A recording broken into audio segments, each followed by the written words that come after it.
So we've learned about the difference between whole foods and more ultra processed foods, and you've decided you want to include more whole foods in your diet, but how do we do that without cutting the convenience?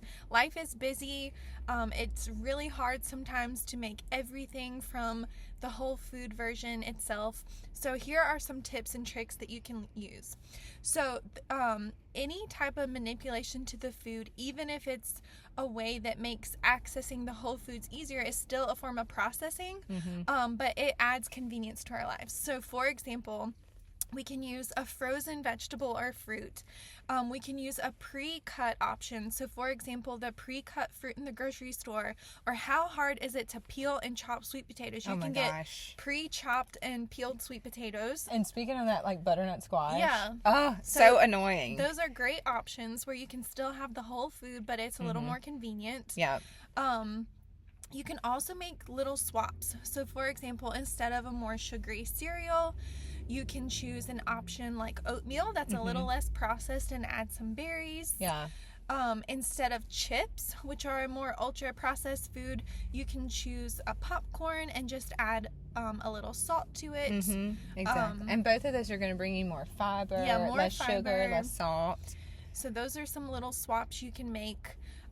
There's also some semi-convenient whole foods that we like to include that are still processed and still considered a processed foods, but have tons of nutrition. Yeah, still have all the nutrition. So for example, salad kits, it's already made up with all the ingredients that you need. You don't have to separately cut and prepare all the ingredients. Yeah.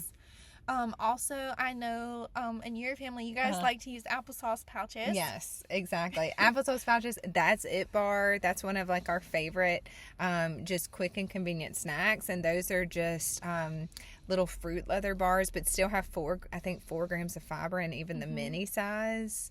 And actually this week for some of my meals, I actually used the microwavable rice packs and canned beans. That saved me hours of preparation as far as soaking beans. Yeah. So, I mean, there's still tons of foods that we would consider natural and high nutrition foods that are going to be labeled as processed. So just remembering that, balance is key.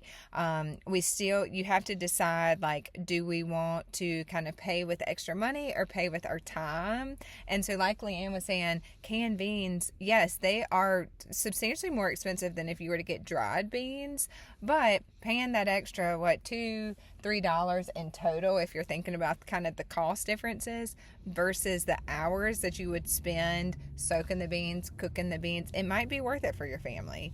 So just remembering that and knowing it's not about perfection. We will never promote perfection on this page. But, what is one convenient type whole foods that you guys use? Is it guacamole cups? Is it hummus? Is it, like Leanne said, the salad kits? What's one that you like? Because we love to get ideas for our families too. So comment below and let us know. And as always, subscribe, like our channel to keep seeing the new content that we will be sharing. We always post on Wednesdays, sometimes a little bit more, but continue to follow along because we will keep talking about our whole versus processed foods.